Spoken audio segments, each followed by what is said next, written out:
Hello प्यारे बच्चों, this is Tushar Kapoor. I welcome you all on my YouTube and Facebook channel mythical. आज हम differentiability के लास्ट लेक्चर पर आ गए हैं। आज के इस लेक्चर में हम मिसलेनियस क्वेश्चंस कुछ करेंगे, कुछ इंपॉर्टेंट नोट्स पढ़ेंगे और एक ऐसा अच्छा सा मेथड पढ़ने वाले हैं जिसमें हम डिफरेंशियल इक्वेशन की हेल्प से फंक्शन को कैसे निकाला जाता है ये हम सीखने वाले हैं। ठीक है बेटा, तो शुरू करते हैं। कुछ 4-5 क्वेश्चंस करते हैं, फिर उसके बाद नोट्स पढ़ेंगे, फिर आखिरी टॉपिक आज हम कंप्लीट करेंगे। ठीक है, तो स्टार्ट करते हैं बच्चों। फर्स्ट क्वेश्चन लिखो। पहला क्वेश्चन दिया हुआ है, mod of x minus 2 plus mod of x plus mod of x plus 2। तो बताना है कि ये जो फंक्शन है हमारा, ये फंक्शन कहाँ कहाँ पे डिफरेंशिएबल है और कहाँ कहाँ पे कॉन्टिन्यूअस है। तो कभी भी ऐसा मोड से रिलेटेड क्वेश्चन आते हैं, सबसे पहले हमें फंक्शन को क्या करना पड़ता है बेटा, डिफाइन करना पड़ता है। तो फंक्शन डिफाइन कैसे करेंगे, ध्यान देते हैं। मोड में क्या करना होता है, मोड अपना साइन चेंज करता है बेटा किसी एक पर्टिकुलर वैल्यू पे। तो हमें पता है कि जब हम x की वैल्यू 2 से बड़ी रखेंगे तो ये पॉजिटिव बनेगा और 2 से छोटी रखेंगे तो नेगेटिव बनेगा। इस वाले मोड की बात करें, x पॉजिटिव रखेंगे तो ये प्लस पॉजिटिव आंसर देगा और अगर x 0 से छोटा होगा तो नेगेटिव आंसर देगा। x की वैल्यू -2 से बड़ी रखेंगे तो ये पॉजिटिव बनेगी, x की वैल्यू -2 से छोटी रखेंगे तो ये नेगेटिव बनेगी। तो ये हो जाएगा x लेस देन, देखो इसके इंटरवल सोच लेते हैं। चलो पहले क्या क्या वैल्यू जाए x की, -2, 0 और 2। x की वैल्यू आई -2, 0 और 2। तो सबसे पहला इंटरवल ये ले लेते हैं बेटा, x जब 2 से बड़ा है, x greater than equal to 2। जब x 2 से बड़ा है, कोई एक नंबर सोच लो बेटा, 3 मान लो, या 3 रखेंगे तो ये पॉजिटिव बनेगा नेगेटिव, पॉजिटिव बनेगा। तो ये प्लस साइन की तरह खुलेगा, यहां रखेंगे तो प्लस साइन की तरह खुलेगा और वहां रखेंगे तो प्लस साइन की तरह खुलेगा। तो ये कितना बन गया आपके पास बेटा, 3x आ गया। ये कितना आ गया, 3x आ गया। इसके बाद अगर हम यहां की बात करें 0 to 2 की, तो क्या होगा, x greater than equal to 0 and less than 2। x greater than equal to 0 and less than 2 में क्या होगा बेटा, तो 0 से लेके 2 के बीच में कोई एक नंबर एज्यूम कर लो, 1 मान लेते हैं। 1 पुट करोगे तो नेगेटिव बनेगा, पॉजिटिव, नेगेटिव, तो माइनस साइन की तरह खुलेगा। ये प्लस साइन की तरह खुलेगा और जब 1 पुट करोगे 3 बन रहा है तो ये भी प्लस साइन की तरह खुलने वाला है। तो कितना बन गया बेटा हमारे पास, x प्लस 4। बात सही है गलत है। इसके बाद देखते हैं बेटा कौन सा इंटरवल है, -2 से 0। तो -2 से 0 लिख लेते हैं, x -2 से बड़ा और 0 से छोटा। -2 से 0 में एक नंबर मान लो बेटा नेगेटिव, -1 मान लेते हैं, तो ये नेगेटिव, ये भी नेगेटिव, लेकिन -1 पुट कर रहे हैं तो ये क्या आ रहा है, पॉजिटिव। तो ये दोनों माइनस साइन की तरह खुलेंगे और ये कैसे खुलेगा, प्लस साइन की तरह। तो कितना हो जाएगा, -x प्लस 2 -x और ये प्लस की तरह खुलेगा बेटा। तो हमारे पास क्या बचेगा, -x प्लस 4। हमारे पास क्या बचेगा, -x प्लस 4। उसके बाद कौन सा इंटरवल रहेगा, x -2 से छोटा, x की वैल्यू -2 से छोटी। तो -2 से छोटी अगर कोई एक वैल्यू मानेंगे तो आप देख रहे होगे सब नेगेटिव बन रहे हैं, तो तीनों माइनस साइन की तरह खुलेंगे। तो कितना हो जाएगा बेटा, -x प्लस 2, ये कितना हो जाएगा, -x -2। समझ आ गई। तो कितना बचा, -3x हमारे पास बच गया है बेटा। ठीक है, अब हमें चेक करना है फंक्शन डिफरेंशिएबल है कि नहीं है। तो फंक्शन डिफरेंशिएबल है कि नहीं, तो ये हमारे पास बेटा क्या था, fx। अगर मैं f' निकाल लूं सीधा तो वो क्या होगा, f' निकाल लेते हैं बेटा। 3x का डिफरेंशिएशन क्या होगा, 3 for x greater than equal to 2। इसका डिफरेंशिएशन क्या होगा बेटा, x प्लस 4 का 1, x 0 से 2 के लिए। इसका डिफरेंशिएशन क्या होगा बेटा, -1, -2 से 0 के लिए। और इसकी वैल्यू कितनी होगी बेटा, -3, कब के लिए, x -2 से छोटे के लिए, x -2 से छोटे के लिए। तो आप ध्यान दे रहे होगे बेटा, x की वैल्यू 2 पर, x की वैल्यू 2 पर, यहां पे 1 आ रहा है, यहां पे 3, तो 2 पे डिफरेंशिएबल नहीं है। 0 पे चेक करते हैं, यहां 0 पे 1 आ रहा है, यहां 0 पे -1 आ रहा है, तो 0 पे भी डिफरेंशिएबल नहीं है। -2 पे चेक करते हैं, यहाँ -3 आ रहा है और यहाँ पे कितना आ रहा है -1, तो इसका मतलब -2 पे भी डिफरेंशिएबल नहीं है। तो ऐसी 3 x की वैल्यूज हैं जहां पर ये फंक्शन डिफरेंशिएबल नहीं है। आप बेटा इसका ग्राफ भी बना के देख सकते थे। जब आप इसका ग्राफ बनाओगे ना, तो ग्राफ बनाते ही आपको चोंच दिखने लगेगी 3 पॉइंट पर, और वही तीनों पॉइंट क्या होंगे जहां पर फंक्शन डिफरेंशिएबल नहीं है। ठीक है, आप नोट कर लो इस क्वेश्चन को, फिर अगला क्वेश्चन करते हैं। तो बेटा इस क्वेश्चन को करते हैं अब हम। तो x = 0 पर इस फंक्शन की डिफरेंशिएबिलिटी एंड कॉन्टिन्यूटी के बारे में पूछा गया है। ठीक है, तो सबसे पहले कॉन्टिन्यूटी की बात कर लेते हैं बेटा। तो कॉन्टिन्यूटी की बात करनी है तो क्या करें, एक बार 0+ पर और एक बार 0- पर चेक करना है बेटा। 0+ और 0- पे देखते हैं क्या होगा। तो मैं क्या कर रहा हूं बेटा, अगर मैं इस फंक्शन को e⁻1/x से डिवाइड कर दूं तो कोई दिक्कत है? देखो कैसे, तो होगा क्या, ये 1-1/e⁻²x, और यहां पे नीचे भी 1/e⁻x से डिवाइड कर देंगे तो क्या हो जाएगा, 1+e⁻²x हो जाएगा। कोई दिक्कत है बेटा तो बताओ इसमें। अब हमें x को क्या रखना है, 0+, तो ये हो जाएगा 0+² इंटू -0+, क्या हो जाएगा, -∞, तो हो जाएगा 1-e⁻∞/1+e⁻∞। क्या ये बात आप समझ रहे हो बेटा? e क्या है, 1 से बड़ा नंबर, और 1 से बड़े नंबर की पावर -∞ क्या दे देता है, 0। 1 से बड़े नंबर की पावर -∞ क्या दे देता है, 0। तो ऊपर भी 1 बचा, नीचे भी 1 बचा, तो 0 × 1 क्या दे देगा बेटा, 0 × 1 0 दे देगा। सीधी सीधी सी बात है। ठीक है, अब बात करते हैं 0- की। बेटा जैसे इस केस में हमने e⁻1/x से डिवाइड किया था, क्या e⁻−1/x से डिवाइड कर सकते हैं ऊपर नीचे? बिल्कुल कर सकते हैं। तो ये कितना हो जाएगा, 0- इंटू, मैं लिख के दिखा देता हूं, e⁻2/x -1 e⁻2/x +1, ऐसा हो जाएगा। हमें रखना क्या है, 0-, तो बेटा 2/0- क्या दे देगा, नेगेटिव, -∞, तो क्या हो जाएगा, 0- अपॉन e⁻∞ -1 e⁻+∞ +1। बेटा e⁻∞ क्या दे देगा आपको, 0, ये भी क्या दे देगा, 0। तो यहां से क्या बचा बेटा, -1 × 0 इज अगेन 0, -1 × 0 इज अगेन 0। कोई दिक्कत है इसमें तो बताओ। तो हमें क्या पता लगा, 0 पर फंक्शन क्या है, कॉन्टिन्यूअस है। अब चेक क्या करनी है बेटा, डिफरेंशिएबिलिटी। तो डिफरेंशिएबिलिटी करके देखते हैं एक बारी।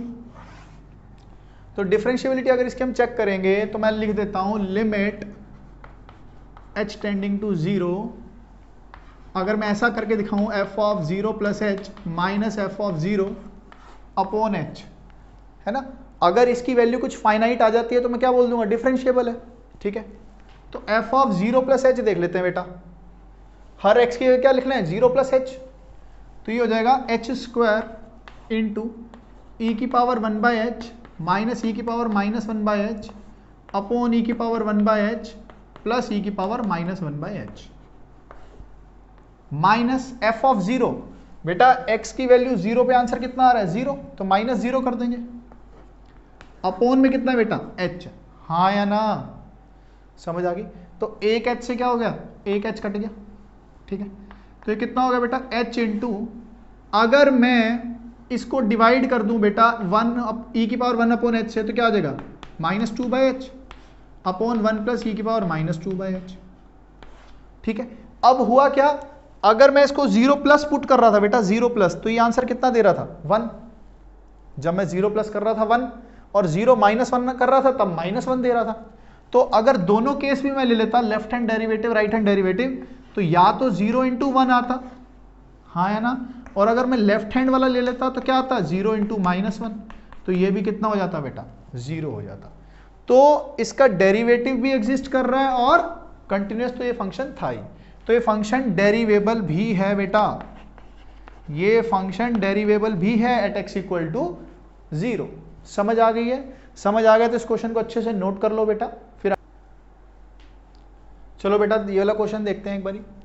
पूछा है कि फंक्शन हमें ऐसा दिया हुआ है और बोला गया है -1 से 2 में बताओ फंक्शन कहां कहां पे कंटिन्यूअस है, कहां कहां पे डिफरेंशिएबल है। तो ऐसा क्वेश्चन करने के लिए सबसे पहले फंक्शन को डिफाइन करना जरूरी है। तो फंक्शन डिफाइन कर लेते हैं बेटा। तो फंक्शन कैसे डिफाइन होगा? अगर आप बहुत ध्यान से देखो ना, ये 2x माइनस 3 का होल स्क्वायर लिखा हुआ है, 2x माइनस 3 का होल स्क्वायर, मैं यहीं लिख के दिखा देता हूं। ये लिखा हुआ है 2x माइनस 3 का होल स्क्वायर। बताओ सही कह रहा हूं गलत कह रहा हूं? और हमें क्या पता है, जब भी वेरिएबल अंडर रूट से बाहर आता है तो मॉड लगाना ना भूलना बेटा। तो मॉड लगाना ना भूलना, x greater than equal to 1। ठीक है बात? और ये तो फंक्शन कुछ अजीब सा है ही है। ये कब है? जब x लेस देन 1 हो रहा है। ठीक, दोबारा ध्यान देते हैं। इस फंक्शन को स्टडी कहां तक करना है हमने? -1 से 2 तक। चलो पहले ये वाली ब्रांच देख लेते हैं। ये 0 कहां पर हो रहा है बेटा? 3/2 पर। तो मतलब जब x की वैल्यू 3/2 से बड़ी रखूंगा तो ये प्लस साइन की तरह खुलेगा, और 3/2 से छोटी में नेगेटिव साइन की तरह खुलेगा। तो सबसे पहले मैं x की वैल्यू ले लेता हूं 3/2 से लेके 2 तक। 3/2 से लेके 2 तक। तो 3/2 से लेके 2 तक लिखूंगा तो ये प्लस साइन की तरह खुलेगा बेटा। ठीक बात है। और जब x की वैल्यू में बेटा 1 से लेके 3/2 डालूंगा तब क्या होगा? ये नेगेटिव साइन की तरह खुलेगा, -2x एंड +3। कोई दिक्कत है तो बताओ। यहां तक सेट हो गया? अब इसको देख लेते हैं बेटा। अब फ्रैक्शनल पार्ट x आ गए, तो हमें क्या पता बेटा? देखो फ्रैक्शनल पार्ट ऑफ x का ग्राफ कैसा होता था? ये होता था। ठीक, 1 से छोटे की बात हो रही है, 1 से छोटे की। तो इसकी इक्वेशन होती थी x, और इसकी कितनी होती थी? इसकी होती थी x + 1। इस वाले की होती थी x + 1 और इसकी होती थी x। ये कितना है? -1, और ये कितना बेटा? 0 है। तो ध्यान देते हैं फ्रैक्शनल पार्ट कितना है? x है। मॉड x 0 से 1 में कैसे खुलेगा? प्लस साइन की तरह। तो ये भी x है। तो ये कितना हो जाएगा बेटा? cos of π/2 cos of π/2 -1 into x। बताओ सही बोल रहा हूं गलत बोल रहा हूं?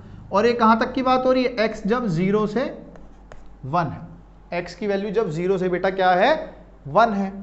अब ध्यान दो, -1 से 0 के बीच में कैसे बात करोगे? -1 से 0 के बीच में, -1 से 0 में बेटा ये कितना है? x + 1, और ये कितना है? -x। ये कितना है? -x। तो ध्यान दे लेते हैं। cos ऑफ, यहां लिख दे रहा हूं बेटा मैं, cos ऑफ π/2 इंटू -x, और ये कैसे खुलेगा बेटा? x + 1 की तरह। और ये कहां तक की बात हो रही है? -1 से लेकर 0 तक की बात हो रही है। ये हो रही है जब x की वैल्यू -1 से बेटा कितनी है? 0 है हमारे पास। आगे देखते हैं। जब -1 से लेके बेटा कितनी है? 0 है। तो कैसे करेंगे इसको? अब ध्यान दो, हमें चेक क्या करना है? फंक्शन डिफरेंशिएबल कहां है और कंटिन्यूअस कहां है। तो डिफरेंशिएट कर दें इसको। इस फंक्शन को अगर हम डिफरेंशिएट कर देते हैं बेटा तो क्या होगा? डिफरेंशिएट करके देख लो इसको। 2x - 3 का कितना हो जाएगा? 2। और ये कहां की बात हो रही है? जब x 3/2 से 2 के बीच में।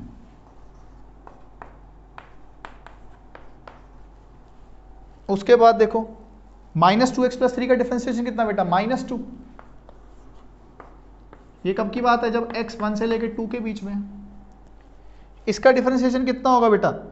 साइन, इसका हो जाएगा sine of minus times sine of π/2 - 1 into x into π/2 - 1। ठीक है। और x की वैल्यू कहां से कहां है? इसमें 0 से 1 है। ठीक बात है। इसके बाद ध्यान दो बेटा, इसका डिफरेंशिएशन कैसे होगा? माइनस साइन, ये हो जाएगा बेटा, ये अंदर तो सेम ही रहेगा अभी, π/2 -x -1। और ये कब की बात हो रही है? जब x कहां से कहां है बेटा? -1 से 0 है। हाँ है ना? इनटू में क्या होगा? जो अंदर लिखा हुआ है। और ये कितना है? -π/2 -1। बेटा सही कह रहा हूं गलत कह रहा हूं? अब जहां जहां पे ब्रांच बदल रही है वहां पे आपको चेक करना है। यहां ब्रांच कहां पे बदल रही है बेटा? यहां पे ब्रांच कहां चेंज हो रही है? 3/2 पे। तो इसका मतलब फंक्शन 3/2 पे डिफरेंशिएबल नहीं है। 3/2 पे डिफरेंशिएबल नहीं है। 1 पर चेक कर लो, 1 पे आ रहा है -2। यहां अगर 1 पुट करोगे आप तो कितना आएगा, 1 पुट कर लिया तो आगे आपके पास यहाँ तो -2 आ रहा है और यहाँ कितना आ रहा है, साइन ऑफ 90 - 1। देख लो मैं लिख के दिखाता हूँ, अगर आप यहाँ 1 पुट करोगे तो माइनस साइन ऑफ π/2 - 1 इंटू π/2 - 1, ये कहीं ना कहीं से -2 के बराबर नहीं आ रहा है बेटा, तो इसका मतलब 1 पे भी फंक्शन डिफरेंशिएबल नहीं है। अगर मैं 0 की बात करूं बेटा, 0 पुट कर दें, अगर साइन 0 कितना होता है, 0, यहाँ पे अगर 0 पुट कर दूं तो साइन 0 कितना हो जाएगा बेटा, 0 हो जाएगा क्या, नहीं, यहाँ पे एक -1 आ रहा है, तो ये कितना आ गया, साइन 1 इंटू दिस, तो इसका मतलब फंक्शन 0 पे भी डिफरेंशिएबल नहीं है। ये वो 3 पॉइंट्स हैं जहां पे फंक्शन डिफरेंशिएबल नहीं है। ठीक है बच्चों, ये अच्छे क्वेश्चंस हैं जिनको आपको पहले डिफाइन करना पड़ता है, उसके बाद ही हम आगे कर पाते हैं फंक्शन को। ठीक है, तो अच्छे से देखो, इसको नोट करो, फिर अगला क्वेश्चन करते हैं। चलो देखो बेटा, ये वाला क्वेश्चन एक बार खुद ट्राई कर लो, एक बार पॉज करके, फिर मैं करवा देता हूं। इसको करने के बेटा 2 तरीके हैं। आपको बोला गया है कि इसकी वैल्यू बताओ क्या है, ठीक है, और 2 इंफॉर्मेशन गिवन है, f(0) 0 है और f'(0) कितना है बेटा, 1 है। तो पहले मैं लिमिट की हेल्प से करवा देता हूं, लिमिट की हेल्प से। तो कितना दिया हुआ है, लिमिट x टेंडिंग टू 0, तो ये कितना होगा बेटा, f(x/3) upon x, f(x/3) upon x की बात हो रही है बेटा। तो जब आप x को 0 पुट करोगे बेटा तो कितना बन गया, f(0/0) बन गया, और हमें पता है f(0) कितना है, 0, तो ये कौन सी फॉर्म हो गई बेटा, 0/0 फॉर्म हो गई है। तो क्या मैं एल हॉपिटल मेथड लगा सकता हूं, एल हॉपिटल मेथड लगा सकते हैं बच्चों, याद है तुम्हें एल हॉपिटल मेथड जो लिमिट में पढ़ा था, ऊपर भी डिफरेंशिएट कर दो नीचे डिफरेंशिएट कर दो, लिमिट की वैल्यू पे कोई फर्क नहीं पड़ता। तो ऊपर डिफरेंशिएट करेंगे तो कितना आ जाएगा, f'(x/3), x/3 का डिफरेंशिएशन करेंगे तो कितना आ जाएगा, 1/3 अपॉन x का डिफरेंशिएशन करेंगे तो कितना आ जाएगा बेटा, 1। अब हमें क्या रखना है, x को 0, तो कितना हो जाएगा, f'(0/3), f'(0) कितना है, 1, तो आंसर कितना आ गया बेटा, 1/3 आपका आंसर आ गया है। समझ आ गई बात। आगे देखते हैं, दूसरा मेथड डिफरेंशिएबिलिटी से करवा देता हूं, डेरिवेबिलिटी। हाँ या ना बेटा, बहुत ध्यान देना, एक अच्छी सी चीज लिख रहा हूं मैं इसके साथ। इस सवाल को क्या मैं ऐसे बदल सकता हूं, f ऑफ, क्या इसमें मैं 0 ऐड कर सकता हूं, 0 + x/3 minus f(0) upon x। क्या इसमें और इसमें फर्क है, नहीं है फर्क, बताऊं क्यों, क्योंकि f(0) कितना है, 0, आप किसी भी नंबर में से 0 सब्ट्रैक्ट करोगे कोई फर्क पड़ेगा क्या, और 0 ही ऐड करोगे कोई फर्क पड़ेगा, ये चीज और ये चीज सेम लिखी हुई है। लेकिन अगर आप ध्यान दो, मैं अगर 3 से डिवाइड और 3 से मल्टीप्लाई कर दूं तो ये क्या लिखा हुआ है बेटा, शक्ल देखो, f of x + h minus f of x upon h क्या देता है, f'(x), तो ये कितना होगा बेटा, f' ऑफ 0 इंटू 1/3, f'(0) कितना है, 1, तो आंसर कितना आ गया, 1/3 आ गया। f'(0) कितना आ गया बेटा, 1/3 हमारे पास आंसर आ गया है। ठीक है, समझ आया ये समझ आ गया है। तो इसके बाद हम एक बहुत ही इंपॉर्टेंट सा कॉन्सेप्ट पढ़ने वाले हैं, नोट्स। ये कॉन्सेप्ट हम लिमिट में, कॉन्टिन्यूटी में पढ़ चुके हैं, सेम बात मैं डेरिवेबिलिटी में करने वाला हूं। ठीक है, तो आप देखते जाएंगे, लिखते जाएंगे फटाफट, सही।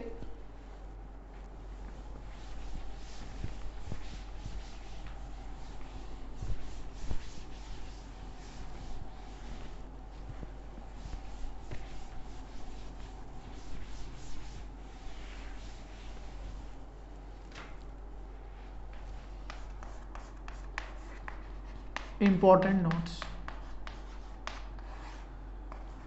ठीक है, लिखेंगे। पहला point, if f of x and g of x both are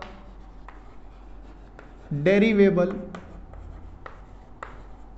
eight x = a, both are derivable at x = a,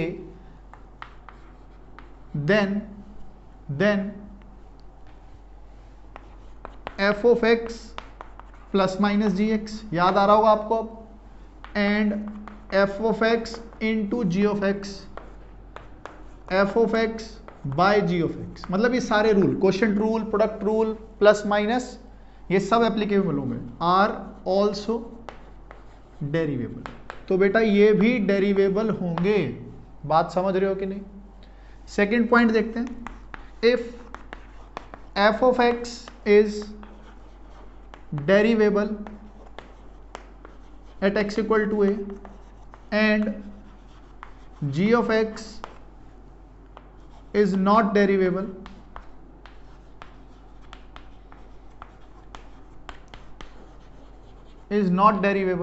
then f of x plus minus gx is also not derivable, but nothing definite can be said about fx into gx and fx by gx। देखो क्या कहना चाह रहा है बेटा, ऊपर वाले case में दोनों डेरिवेबल थे तो ये सब डेरिवेबल होंगे। इस वाले केस में देखो बेटा, fx तो डेरिवेबल है लेकिन gx डेरिवेबल नहीं है। इसका मतलब हमें पता है कि fx प्लस माइनस gx तो पक्का डेरिवेबल नहीं होगा, लेकिन इनके बारे में हम कुछ भी डेफिनेट नहीं कह सकते। मैं एक एग्जांपल लेके बताता हूं आपको। मान लो एक f ऑफ x ले लिया x, ये तो एक स्ट्रेट लाइन है, हर जगह डेरिवेबल है। चलो एट x इक्वल टू 0 की बात कर लेते हैं। और एक मैंने फंक्शन ले लिया g of x mod x, हमें पता है ये डेरिवेबल नहीं होता, ये डेरिवेबल नहीं होता ना। इसका ग्राफ देखो बेटा, चोंच बनती है, ये डेरिवेबल नहीं होता। लेकिन अगर आप x इंटू मॉड एक्स की बात करोगे, अगर आप x इंटू मॉड एक्स की बात करोगे, डेरिवेबल हो जाएगा। देखो कैसे, 0 प्लस में प्लस साइन की तरह खुलेगा तो एक्स स्क्वायर बन जाएगा फंक्शन, और 0 माइनस में कैसे खुलेगा बेटा, माइनस एक्स स्क्वायर। दोनों को डिफरेंशिएट कर दो, ये देगा 2x, ये देगा माइनस 2x। जब आप x को 0 पुट करोगे, ये भी 0 हो जाएगा, ये भी 0 हो जाएगा बेटा। तो दोनों हो गए डेरिवेबल कि नहीं हो गए, बताओ, दोनों डेरिवेबल हो गए ना। तो अगर एक डेरिवेबल है एक नहीं है तो प्लस और माइनस के लिए तो बता सकते हैं, लेकिन प्रोडक्ट और डिफरेंशिएशन के लिए डिवीजन के लिए हम नहीं बता सकते कि फंक्शन डिफरेंशिएबल होगा कि नहीं होगा। एक तीसरा पॉइंट और होता है, वो भी देख लेते हैं, ठीक है। तीसरा पॉइंट एक और होता है,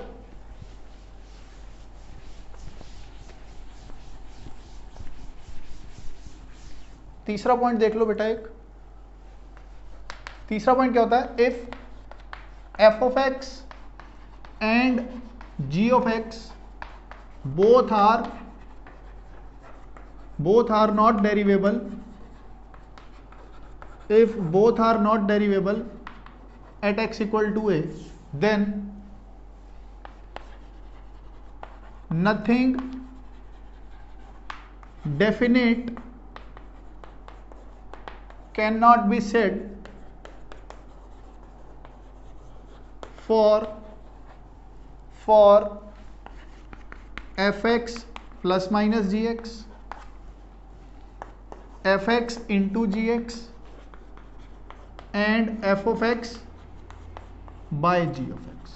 बात को समझो, ठीक है। बात कह रहा है कि जब दोनों ही डेरिवेबल नहीं होंगे तो हम किसी के बारे में कुछ नहीं कह सकते, ठीक है। मैं एक एग्जांपल लेके बताता हूं आपको।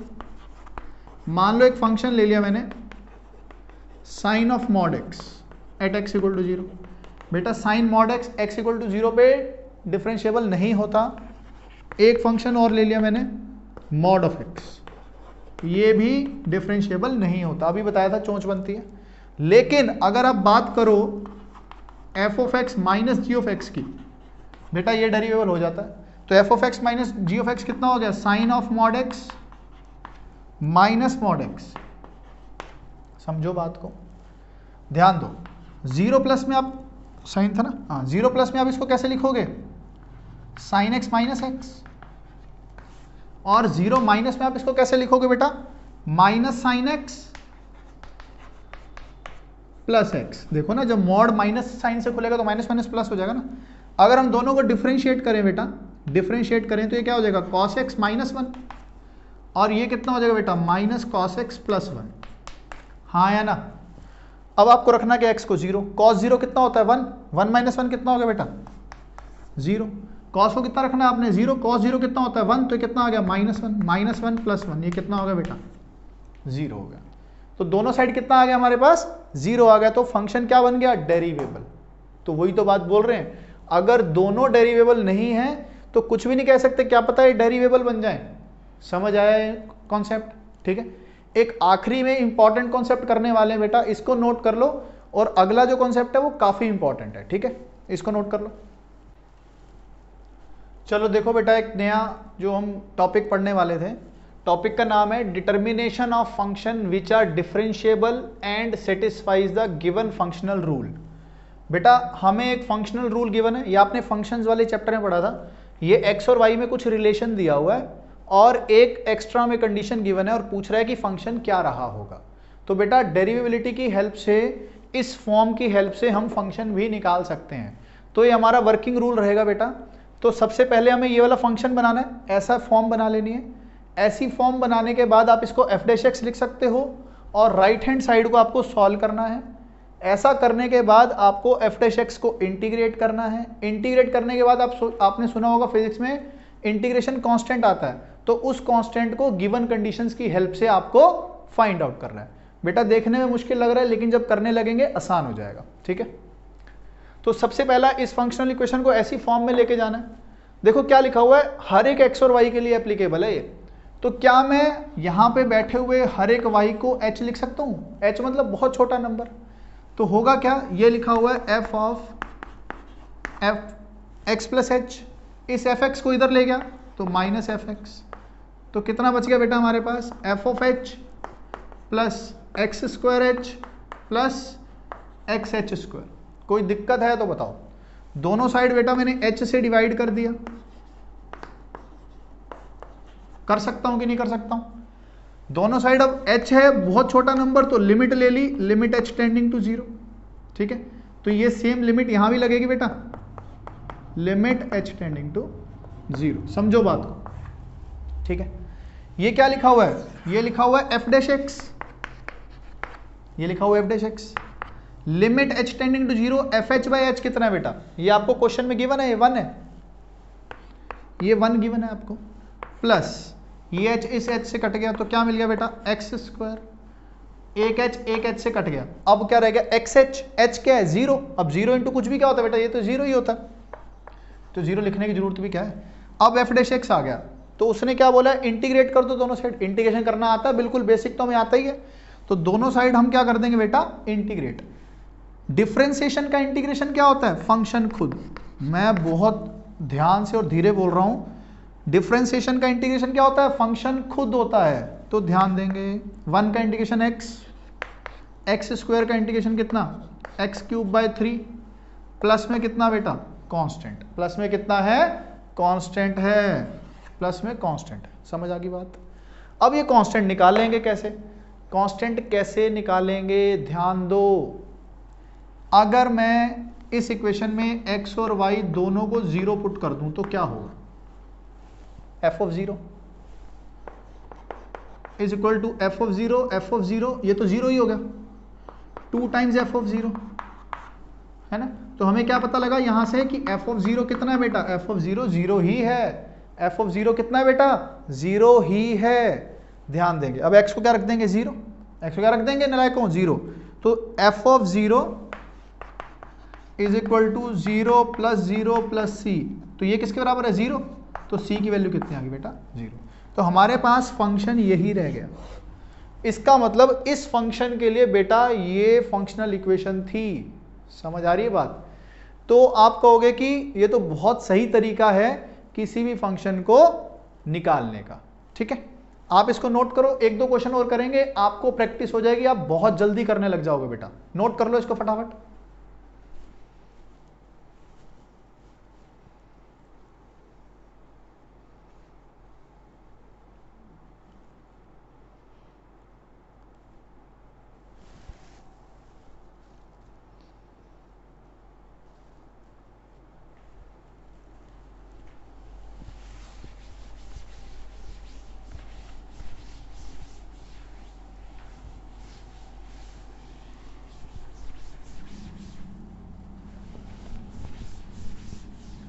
अगला क्वेश्चन देखो बेटा, अगला क्वेश्चन कुछ ऐसा दिया हुआ है, F of x plus H दिया हुआ है, F of x plus f of h plus H की जगह अभी ना वाई लिख लो, अभी वाई लिख लो, प्लस 2xy माइनस 1, ठीक है, for all x and y, for all x and y, और हमें एफ डैश जीरो की वैल्यू दी हुई है के, कुछ भी कांस्टेंट के, find f dash x, find f dash x पूछा है कितना होगा। कैसे करेंगे बेटा, सबसे पहले वही फॉर्म लेके आनी है, तो क्या करेंगे, हर वाई को एच लिख देंगे, तो कितना आ जाएगा, f of x plus h is equal to f of x plus f of h plus 2xh minus 1। उसके बाद क्या करेंगे, इसको इधर ले आएंगे और h से डिवाइड कर देंगे, तो कितना बन जाएगा, f of x plus h minus f of x upon h is equal to f of h minus 1 plus 2xh। तो दोनों साइड h से डिवाइड भी कर दिया बेटा हमने साथ में, ठीक है, और दोनों साइड क्या ले ली बेटा, लिमिट h टेंडिंग टू 0, तो क्या हो जाएगा, लिमिट h टेंडिंग टू 0। समझो बात को, ये कितना लिखा हुआ है, ये लिखा हुआ है एफ डैश एक्स।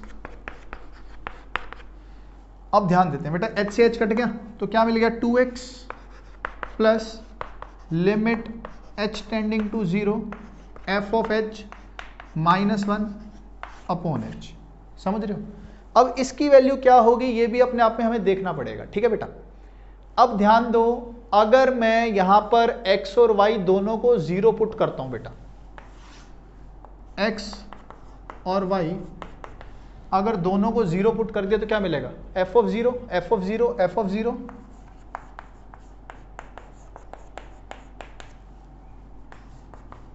ये तो बेटा 0 ही है, माइनस 1, तो f ऑफ 0 हमारे पास कितना आ गया बेटा, 1 आ गया, f ऑफ 0 हमारे पास कितना आ गया, 1 आ गया।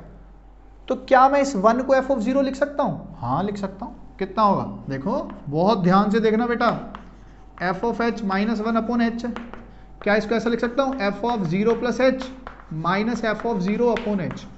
1 को f ऑफ 0 कैसे लिख पाया, क्योंकि मुझे पता था f ऑफ 0 की वैल्यू, और ये कितना होगा बेटा, ये f डैश 0 लिखा हुआ है, और हमें क्वेश्चन में f डैश 0 की वैल्यू k गिवन है, तो इसका मतलब इसकी वैल्यू कितनी आ गई बेटा, k।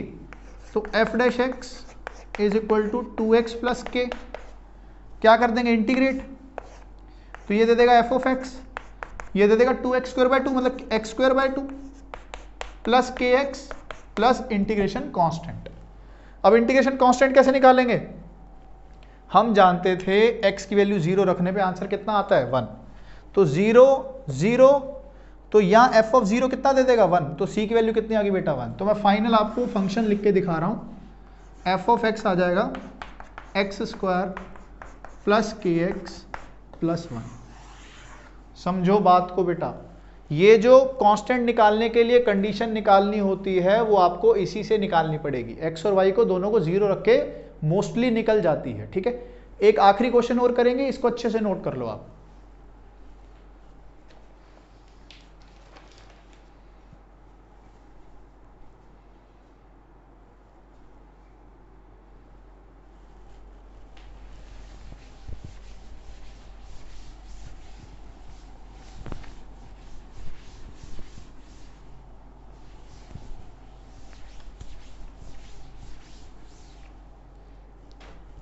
अगला question, if f of x plus y is equal to f of x into f of y is valid for every x and y, is valid for every x and y, then find f of x, then find f of x, आपको ऐसा बोला गया है बेटा, ठीक है। तो कैसे करेंगे इस क्वेश्चन को, तो सबसे पहले y को क्या लिख देंगे, h, तो क्या बन जाएगा बेटा ये f of x plus h is equal to f of x into f of h, हाँ है ना बेटा। अगर दोनों साइड में एफ ऑफ एक्स से सब्ट्रैक्ट कर दूं तो कोई फर्क पड़ेगा? सेम क्वांटिटी से सब्ट्रैक्ट करने में किसी को भी कोई फर्क नहीं पड़ता है बेटा।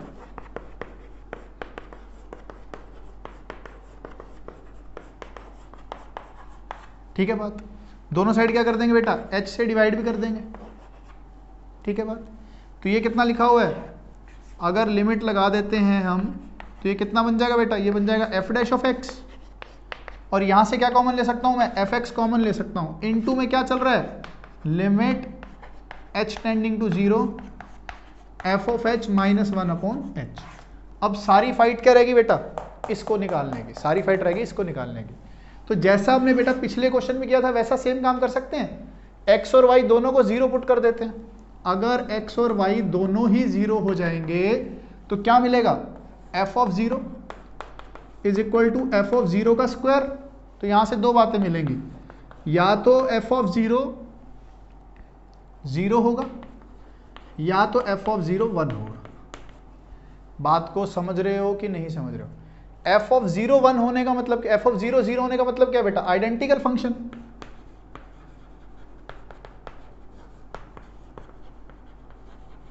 आइडेंटिकल फंक्शन बेटा, y इक्वल टू एक्स, ये फंक्शन और ये x है ना। एक तो आइडेंटिकल फंक्शन निकल गया और दूसरा क्या निकल गया? f ऑफ 0 को 1 ले सकते हैं। तो अगर आप f ऑफ यहां 1 को f ऑफ 0 लिख दोगे तो कोई फर्क पड़ेगा? नहीं पड़ेगा। तो ये कितना हो जाएगा बेटा? Limit h tending to 0 f of h, बेटा h को 0 प्लस h लिख दूं कोई फर्क पड़ेगा? नहीं पड़ेगा। माइनस 1 को क्या लिख सकता हूं? f of 0 upon what? h। ये कितना बन गया बेटा? ये बन गया हमारे पास f डैश 0।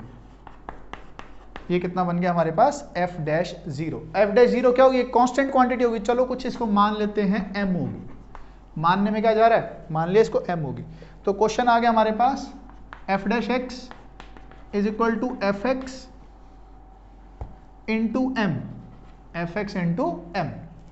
ध्यान देंगे, देखो ये हो गया d y by d x, ये हो गया, ये कितना y, तो ये हो गया बेटा एम वाई। हाँ या ना? तो हो जाएगा d y by y is equal to m d x. M d h नहीं बोला, एम डी एक्स बोला है ना। तो दोनों साइड क्या कर देंगे हम? इंटीग्रेट। ये हो जाएगा एल एन वाई और ये कितना हो जाएगा? एम एक्स प्लस सी।